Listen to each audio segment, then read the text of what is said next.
जय हिंद प्यारे दोस्तों। ये है जीएस कैप्सूल का सेट नंबर 5। इससे पहले सेट नंबर 4 हो चुके हैं। काफ़ी अच्छा रिस्पॉन्स रहा।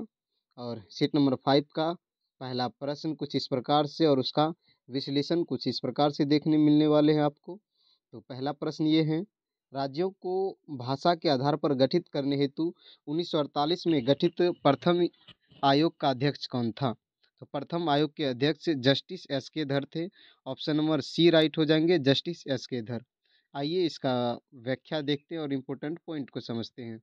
राज्यों को भाषा के आधार पर गठित करने हेतु 1948 में गठित प्रथम आयोग का अध्यक्ष एस के धर था। नेक्स्ट पॉइंट है, राज्य पुनर्गठन आयोग के अध्यक्ष फजल अली थे। इसके अन्य सदस्य पंडित हृदय नाथ कुंजरू और सरदार के एम पन्नीकर थे। राज्य पुनर्गठन आयोग के अन्य सदस्य। 1 अक्टूबर 1953 को आंध्र प्रदेश जो है भाषा के आधार पर पहला राज्य बना था। राज्य पुनर्गठन आयोग 1956 में पास हुआ और उसके अनुसार भारत में 14 राज्य और 6 केंद्र शासित प्रदेश बना। वर्तमान में पूछा जाए तो 28 राज्य हैं और 8 केंद्र शासित प्रदेश हैं वर्तमान में।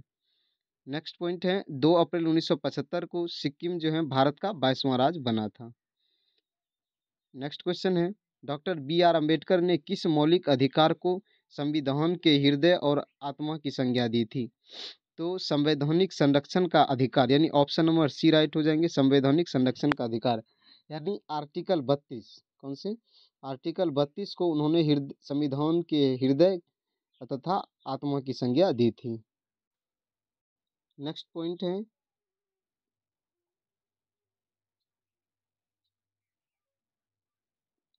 प्रस्तावना को संविधान का आईना कहा जाता है। ठीक है। अनुच्छेद 32 संवैधानिक संरक्षण का अधिकार, जिसे बी आर अम्बेडकर ने संविधान की आत्मा और हृदय की संज्ञा दिया था।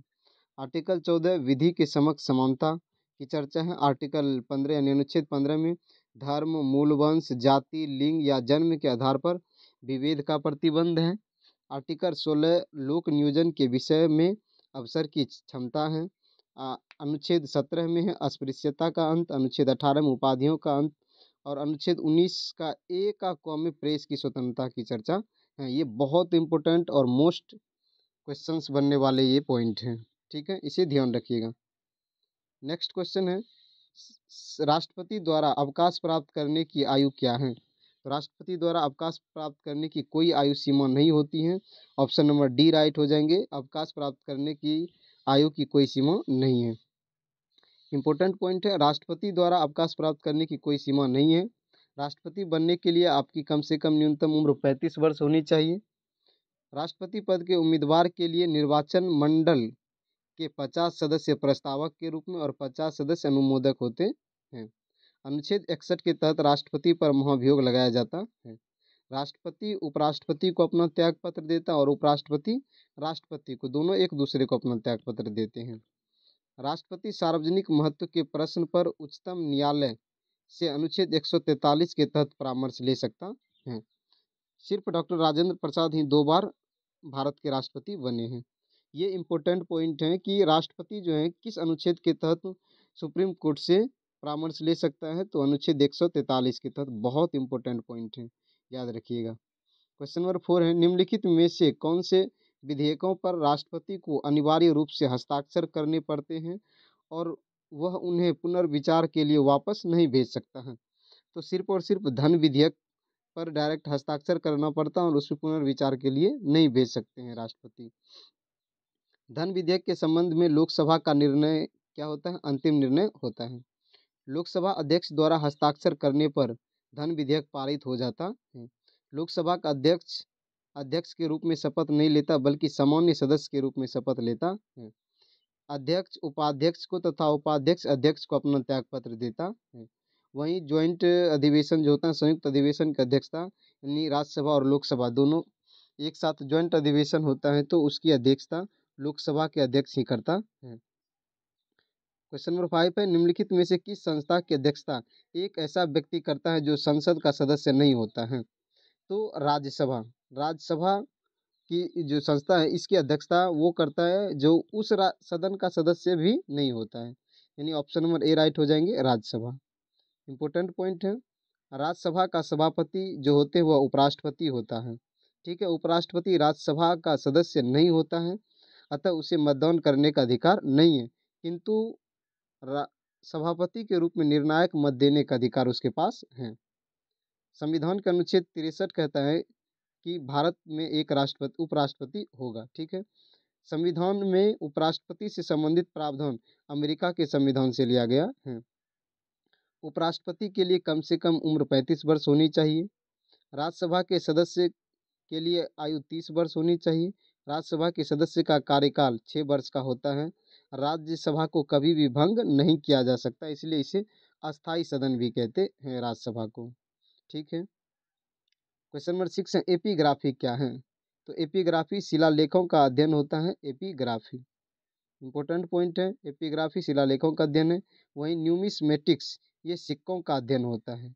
कोरियोग्राफी क्या होते हैं? शिलालेखों में प्रयुक्त प्राचीन लेखों का अध्ययन कोरियोग्राफी कहलाता है। क्रिप्टोग्राफी गूढ़ लेखन का अध्ययन क्रिप्टोग्राफी कहलाता है। ऑर्निथोलॉजी पक्षियों का अध्ययन ऑर्निथोलॉजी कहलाता है। होरोलॉजी समय मापन का विज्ञान होरोलॉजी कहलाता है। एथनोग्राफी मानव जाति का अध्ययन एथनोग्राफी कहलाता है। पोमोलॉजी फलों का अध्ययन पोमोलॉजी कहलाता है। इंपॉर्टेंट ये पॉइंट थे। क्वेश्चन नंबर 7 है, किस ऋग्वेद संहिता या मंडल ने पहली बार शूद्र को परिचित किया था? तो 10वें मंडल ने शूद्र को परिचित कराया। ऑप्शन नंबर सी राइट हो जाएंगे। इंपॉर्टेंट पॉइंट है, चातुर्य वर्ण समाज की कल्पना का वर्णन ऋग्वेद के 10वें मंडल के सूक्त में प्रयुक्त है। ये ऋग्वेद का 7वां मंडल वरुण देवता को समर्पित है और वहीं 9वें मंडल सोम देवता को समर्पित है। गायत्री मंत्र ऋग्वेद में है। ऋग्वेद जो है सबसे पुराना वेद है। वेद टोटल 4 होते हैं, उनमें सबसे पुराना ऋग्वेद है। ऋग्वेद में 10 मंडल 8 अष्टक 1028 सूक्त और 10,462 श्लोक है। वामना अवतार के 3 पगों का आख्यान का प्राचीनतम स्रोत भी क्या है? ऋग्वेद है। नेक्स्ट क्वेश्चन है, घटिका क्या थे? घटिका उच्च शिक्षा के ब्राह्मण जो संस्थान थे उसे घटिका कहते थे। उच्च शिक्षा के ब्राह्मण संस्थान को। ऑप्शन नंबर सी राइट हो जाएंगे।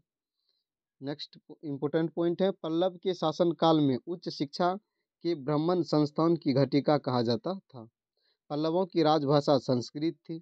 पल्लव वंश का संस्थापक सिंह विष्णु था। पल्लव वंश की राजधानी कांची थी। कांची के कैलाश मंदिर का निर्माण नरसिंह वर्मन द्वितीय ने करवाया था। इसे राज सिद्धेश्वर मंदिर भी कहा जाता है, कांची के कैलाश मंदिर को।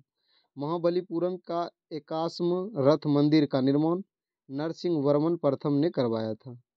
कांची के मुक्तेश्वर मंदिर और वैकुंठ पेरुमाल मंदिर का निर्माण नंदी वर्मन ने करवाया। क्वेश्चन नंबर 9 है, भारत और पश्चिमी एशिया में मानसून मार्ग की खोज किसने की? तो मानसून मार्ग की खोज हिप्पालस ने की थी। ऑप्शन नंबर सी राइट हो जाएंगे, हिप्पालस। इंपॉर्टेंट पॉइंट है, भारत और पश्चिमी एशिया में मानसून मार्ग की खोज हिप्पालस ने किया। वहीं भारत की खोज 1498 ईस्वी में पुर्तगाल निवासी वास्को डी गामा ने किया था। कोलंबस ने 1492 ईस्वी में अमेरिका की खोज किया। कैप्टन कुक ने 1770 में हवाई द्वीप समूह को खोजा था। नेक्स्ट क्वेश्चन है, सूर्य के संदर्भ में चंद्रमा की एक परिक्रमा में कितना समय लगता है? तो सूर्य के संदर्भ में चंद्रमा की एक परिक्रमा करने में एक संयुक्ति मास का समय लगता है। ऑप्शन नंबर सी राइट हो जाएंगे। है क्या ये? देखिए, बुध जो है बुध सूर्य की परिक्रमा 88 दिन में करता है और सबसे कम दिन में ही करता है। पृथ्वी सूर्य की परिक्रमा 365 दिन में करती है। वरुण जो है सूर्य की परिक्रमा 165 वर्ष में करती है। 165 वर्ष है, ये दिन नहीं, 165 वर्ष में करती है। पृथ्वी का एकमात्र प्राकृतिक उपग्रह चंद्रमा है। वहीं शनि के पास सबसे अधिक उपग्रह, ये फिर आज गलत कर दिया है, 274 उपग्रह हैं। बृहस्पति का उपग्रह जो है गैनीमीड, मैनीमीड नहीं, ये गैनीमीड होगा। गैनीमीड सौरमंडल का सबसे बड़ा उपग्रह है। बुध और शुक्र के पास कोई उपग्रह नहीं है और शनि ग्रह के चारों ओर वलय पाए जाते हैं। ये भी इम्पोर्टेंट पॉइंट है। प्रश्न पूछ लेता है, किस ग्रह के चारों ओर छल्ले पाए जाते हैं या वलय पाए जाते हैं? तो शनि ग्रह के चारों ओर। और ये सवाल आपके लिए है, भारतीय राष्ट्रीय कांग्रेस का स्थापना कब हुई थी? 1980, 1985, 1990 अच्छा, ये 1880, 1885, 1890 और 1900 ईस्वी में। इसका जवाब आप कमेंट बॉक्स में दीजिएगा। बाकी ये क्लास आपको कैसा लगा कमेंट में ज़रूर बताइएगा, आप अपना प्रीव्यू। बाकी थैंक यू, मिलते हैं नेक्स्ट वीडियो में, तब तक के लिए जय हिंद।